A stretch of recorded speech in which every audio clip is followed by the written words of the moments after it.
Good afternoon. Thank you all for joining us. My name is Miller Whitehouse-Levine. I run the DeFi Education Fund. We do DeFi policy research and advocacy. I'm joined by the superstar panel of DeFi lawyers, and I'll let them introduce themselves briefly. Hi, my name is John Yarwood. I was the Deputy General Counsel at the Maker Foundation. We bootstrapped the MakerDAO protocol, and now I'm at the UDHC, which is a proprietary investment fund working in DeFi. Hi, everyone. I'm Marc Boiron. I'm the Chief Legal Officer at the Polygon companies, which develops Ethereum scaling solutions. Before that, I was the Chief Legal Officer at DYDX Trading, which is a decentralized derivatives exchange. And before that, I advised a bunch of DeFi companies in the space. My name's Rebecca Rettig. I'm General Counsel of the Aave companies, our group of software development companies that build open source blockchain-based software. We built one of the largest blue chip DeFi protocols called the Aave protocol. I was in private practice with Marc working for a bunch of DeFi companies as clients. I'm also on the board of the DeFi Education Fund and on the board of Silvergate Bank. Awesome. Thank you all for being here. We're here at the operator stage to talk about decentralization, which I think is a very amorphous but important term. Rebecca, I'd like to start with you, and panelists, please feel free to add. But how do you think about decentralization? What does this amorphous term mean in practical terms, given we're here on the operator stage? Yeah, I think that's a great question. I think there are a lot of different definitions. I think ultimately it goes to the question of, is there a centralized body or a centralized actors who have custody, control, ability to affect user funds, ability to make decisions, not in a dispersed way like we do with a DAO, but in a very centralized, focused way like we're used to seeing in more traditional settings, whether it be companies like Twitter, where they're making decisions about content and things like that, or whether we're talking about banks. When I talk about decentralization and DeFi, I usually say it cuts across three different elements: technology, is it permissionless, and is it open source so anyone can see it and use it and vet it? Is the decision-making decentralized? So do you have something like a DAO or other very dispersed decision-making? And then is the growth of the ecosystem around whatever the network or protocol is also decentralized, such that you're not relying on one or a very small group of centralized actors to move the entire ecosystem forward?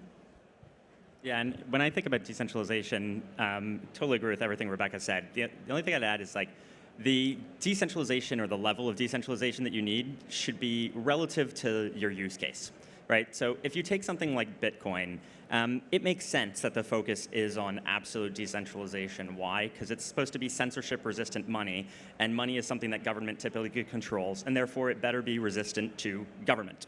But then when you start looking at something like NFTs, you actually have a very different use case there, which is ownership of a digital asset, whatever that might look like that the NFT represents. In most cases, you're not actually at risk of a government looking to take your Bored Ape.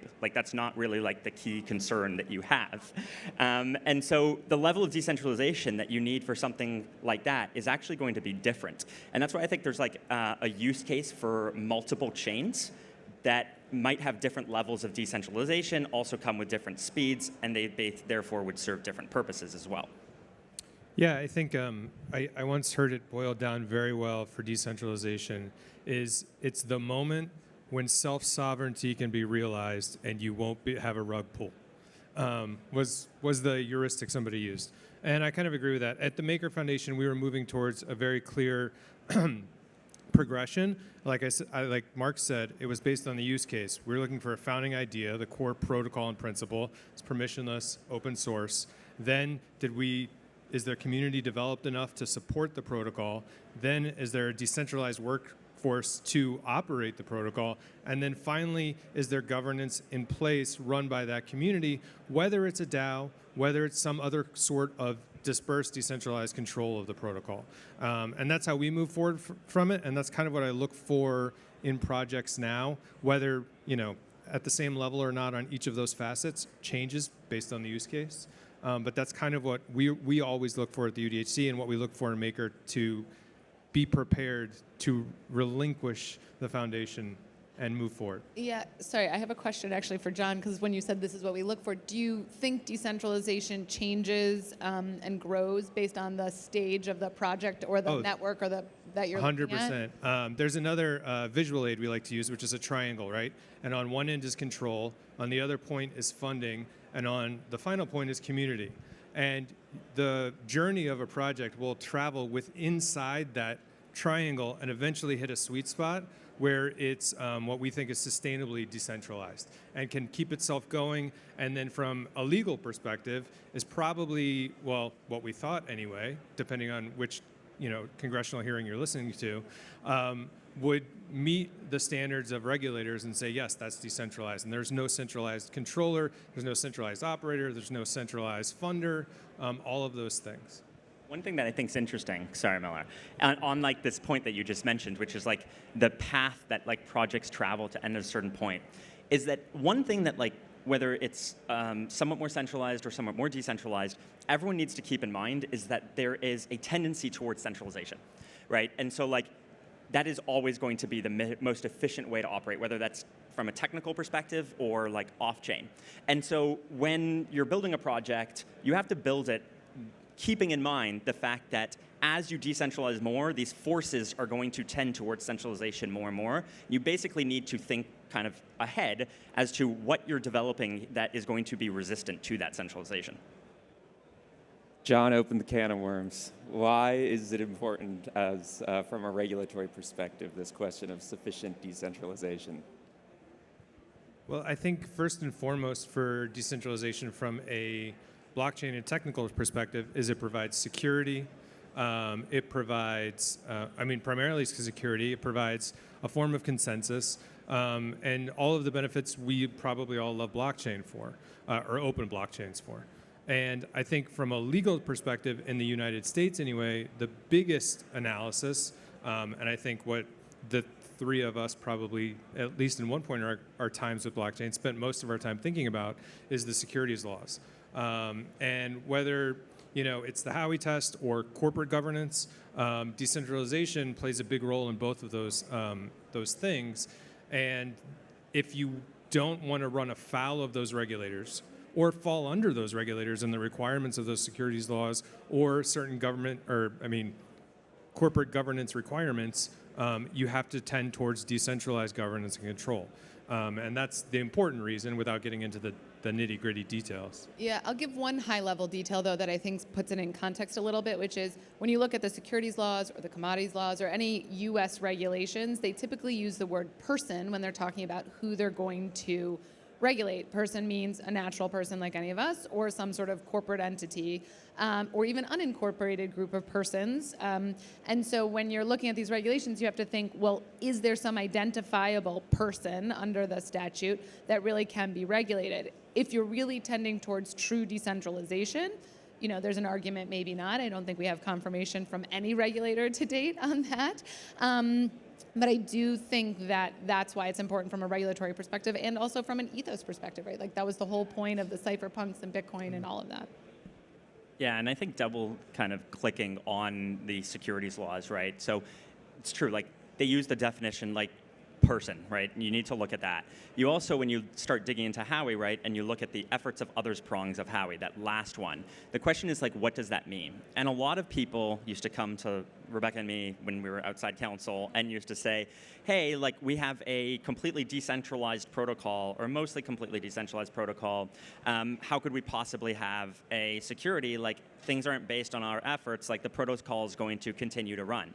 But you really need to tie the idea of efforts of others into whose efforts are creating this expectation of profit that people have. When you look at a token and you say, I expect to make money off of this token, the question should be, okay, but off of whose efforts? And when you look at that, you say, well, what efforts are relevant? And one that's very obvious is everything that happens on chain. So the protocol itself. Okay, that's where the importance of having an open source, completely decentralized protocol, kind of meeting that definition that Rebecca gave earlier, is really important. But on top of that, there's actually a lot of other value drivers, right, that happen on a protocol, right? You're going to have BD efforts. You're going to have marketing and growth efforts. You're going to have IP. If you really think about it, right, and a protocol that is forked, deployed with a completely different name, is most likely not going to get the same use as the initial protocol that has a brand behind it. So that IP actually has like real value. And then you have like a governance component to it, and then you have what future development is happening on the chain, i.e. protocols are generally not static. Who is changing the protocol in the future? What kind of value does that add? And I think once you start looking at each of those pieces and saying who is performing that, that's when you start getting a better idea of, from a securities law perspective, what kind of decentralization exists in the value creation behind the token. When you guys look at DeFi projects, what do you think the most common mistakes are when it comes to thinking about decentralization and reaching that sweet spot?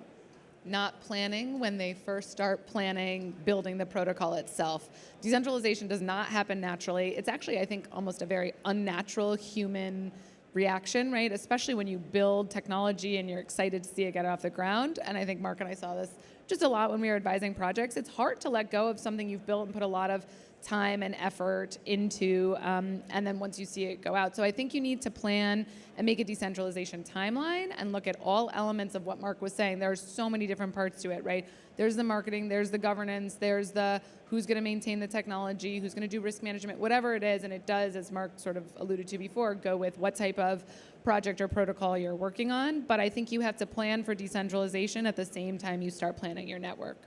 I would 100% second that. I think it was interesting for me, personal background, I came directly from a big law firm into the Maker Foundation, which was quite a culture shock. But part of learning that culture was this concept of decentralization, and that being the end goal of the foundation was built into the foundation by Rune Christensen and the rest of the management team from the beginning. And this is where we're going. So we have to get through where we want to be as a software developer and bootstrap the protocol. But after that, we're gone. And I was told the first day I started, you're not going to have a job in a couple of years because we're going to disappear. And because of that ethos in the culture, because it was planned for, it was much easier to make decisions along the way that supported the decentralization of the foundation and the protocol as we got there, without as much friction and this tendency to centralize that people normally would have had. Yeah, and the thing I'd add to that is that when you're first starting out, one of the most tempting things is you go and you raise capital, and once you've raised that capital, you go and build a protocol, and then you say, okay, now I'm going to distribute a token. And most likely what that is like a year into a project's life. Your community is like this big. You have very little use of the protocol. You think that issuing a token is going to fix that. You go ahead and issue a token, and in reality, you're still doing everything in a completely centralized way. I think this is more true in a bear market than really in a bull market, because frankly, there's just no reason to issue a token in a bear market most of the time.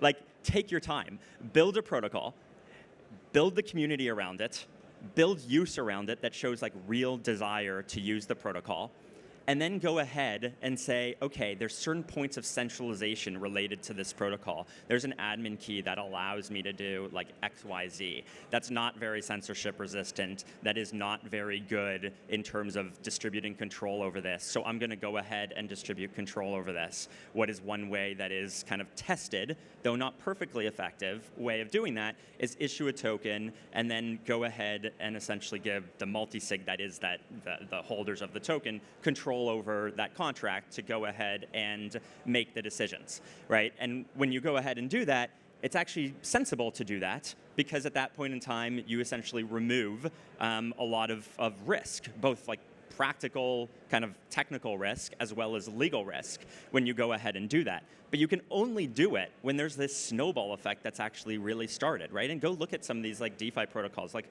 look at like Compound and Uniswap. They're like very good examples of this. Like, why is it that they are good examples of this? They're good examples of this because they built over like multiple years. And then they said, okay, we're going to go ahead and issue a token after like that point in time. They did not say, hey, we're going to build something and then issue it like right away. Other protocols have become huge and successful in doing that, but they did it with more risk than if they had built kind of without a token. So there's like different ways to approach it, but I think issuing that token like really early is one of the biggest mistakes that I like constantly see. Can you say a little bit more about how you think about the legal risks of going from centralization to decentralization? Yeah, there's no such thing as an immaculate conception of a decentralized protocol or network. Everything starts with one node, so to speak. How do you think about that? It depends on whether there's a token early or not on some level, because I think if you have a token really early and you can't, as Marc alluded to, really truly decentralize where there are multiple actors and no expectations that the original software developer is building, that's very hard to do at the outset. And so that's another reason why you should just wait. I think the other reason you should wait is that decentralization is just hard. And so you may as well spend your time and effort building up a community and an ecosystem. But early on, when you're centralized, if you have a token, your securities laws risks are quite high. I think if you have no token, and as you said, and as sort of everyone's alluded to, decentralization is a spectrum or a process. So with no token very early, it depends on what you've built. If you've built an NFT marketplace, depends on if you sell fractionalized NFTs or something like that, but maybe different. It depends on how you sell the NFTs. If you've created an interest rate swap protocol and it's centralized and you're running it and you're allowing US persons to touch it, you may have other commodities laws issues or securities laws issues, honestly. So I think it goes to what the protocol and network does, what you do inside of it really early, and then what your long-term plan is as well. Yeah, I think it's interesting to hear the talk about issuing a token early or not, because fortunately or unfortunately, Maker issued the token immediately, but it didn't have a centralized organization when it did that. Everybody was all over the world. Nobody knew anybody. There were no offices, no entities. So that was less of a concern for us. More of a concern was centralizing, and that with an eye towards decentralizing. So the corporate structure was set up in such a way when Maker centralized that it could be dissolved easily as a central company. And then also as you move forward, I think there are a lot of big things to think about with, like Marc said, handing over certain contracts. But when you do that, one of the issues for us was handing over the treasury. How's that done? Who's it done to? Who has control? Is it everybody? With us, we handed it back to the DS proxy and the Maker protocol, and that meant all Maker holders had control of that treasury. And they still do to this day. That's a concern. And then for those who are lawyers in corporate law, it's kind of a necessary evil, but employment law. It's a weird thing to say, but it's actually really important when it comes to dissolving, because there are certain jurisdictions that have different rules about how you let people go and how they're phased out or phased in. And so we had to think about that. In the US, it's a little bit easier. In Europe, it's much harder. So little things like that you don't think are big, because we all wrestle with these big ideas usually, are really important to get right so you don't have any tail risk for the big stuff you're working on a daily basis. Yeah, and the thing I'd add is, Rebecca touched on it a little bit, is that don't look at what other protocols are doing and rely on that exclusively, or frankly even close to exclusively. You need to look at your set of facts. When you go ahead and you're based in the US versus not based in the US, completely different considerations.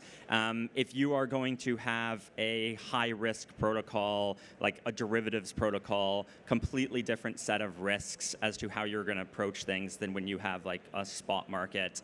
So I think you need to look at the facts of what it is that you're trying to build. Then you need to plan on how it is that you're going to go ahead and decentralize it. And those facts are actually going to determine how you go ahead and decentralize it, because they're going to force you into different sets of decisions that you won't necessarily need to make on another set of facts, and narrow down your choices of how you're going to go about decentralizing.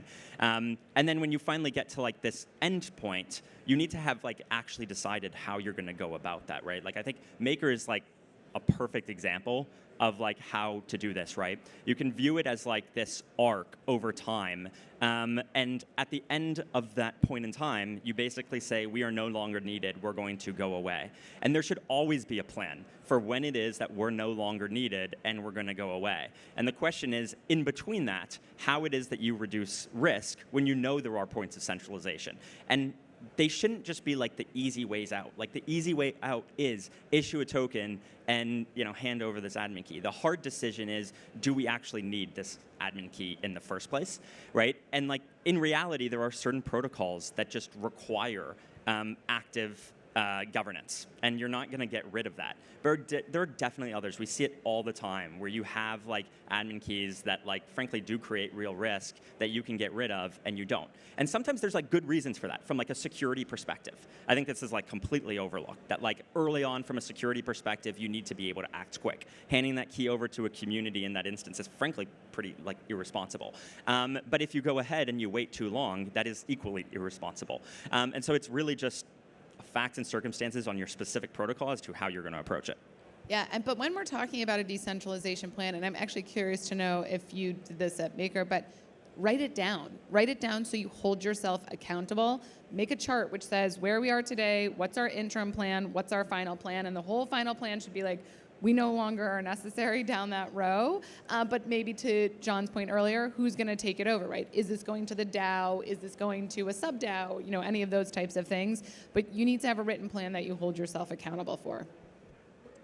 Turning now to after the point of decentralization, I think it's generally understood that a lot of DAOs are struggling right now after the point of decentralization has been reached. How do you guys think about making DAOs more functional, so to speak? I think there's like a misunderstanding on what decentralization needs to look like. I think it's like good that we went through this experiment, frankly, where we went and we said, okay, every person is going to act on their own and make decisions. And what we basically saw is like that works only for protocols that are never going to change, essentially, like Bitcoin. And that is totally fine, and that's great. Bitcoin serves its purpose. I love it. But it's not useful for most DeFi protocols in reality, or frankly, most other protocols where changes are actually going to be necessary. And so, I think once you get to looking at other protocols that are not things like Bitcoin, you start needing to say, okay, humans need to act together. How can they best act together, right? And what everybody decided is, and we've decided this for like hundreds of years, is that you need to come together as one and actually act. The question then becomes, how do you come together and act without coming together so comprehensively that you basically just have a corporation that just never formed a corporation? Like, that's just not very useful. And the answer is, you need to have the level of efficiency needed for that protocol, but not more than that level of efficiency. What that means is, you're going to need to find out like how it is. Maker's a good example of that. You've got core units, right? And these units go ahead and act. Well, they frankly do, in my opinion, just enough for Maker to like keep going, but like really like nothing more than that. And what you've got is like tons of disparate groups who are like acting, right? And you don't have to necessarily do it like that. You can actually form entities. Like, I strongly disagree with this idea that like if you have an entity, it's not decentralized. That entity is not decentralized. That is like a very true statement. It can like never be. But when you have 20 different entities with 10 people in them, all acting independently with some mild coordination between them on forums and whatever channels of communications you use, you can actually be relatively efficient. Not as efficient as a corporation. That's good, because otherwise you should be regulated like one. But you're going to be able to be more efficient. And so like, I think it's looking at that protocol, how much activity is actually needed, and then ensuring the level of decentralization still exists while having some level of coordination. Yeah, I think Marc also talks about this a lot, but decentralization doesn't mean no communication. It actually means hyper communication in a completely transparent way. And I think you probably can talk about this with respect to Maker too, but if you have lots of different actors or lots of different entities who are all working on different things, it doesn't mean they all talk to each other in private or they have our private, I don't know, signal group or whatever it may be. It means that everybody in the community knows what's going on, everybody can weigh in, and that there is this hyper transparency in the world that you're not used to when you have a corporation or some other type of entity that's totally opaque and you have no idea, users or shareholders or whatever don't have any idea what's going on in the corporation. Users of a protocol in a decentralized world should know everything that's going on, because that's one of the benefits of this type of technology. Yeah, I think one of the dovetails to the key idea that Marc said is don't have more efficiency than the project actually needs, is also don't have more complexity than the project actually needs. And I think there's a tendency, in my view, there should be a tendency that you start out small and simple and you see what works and then you build from there if you need to. And then from a governance standpoint and from an organizational standpoint for decentralized work. There seems to be a tendency in the space, however, to start every subcommittee and every subgroup and every conceivable thing you might need ever in the future on day one, and then you get mired in this many groups talking, not a lot of groups doing. And I think, when people built their projects, they iterated from simple to complex as they needed to. And that should probably be the way that we govern these projects as well and control these projects and operate these projects.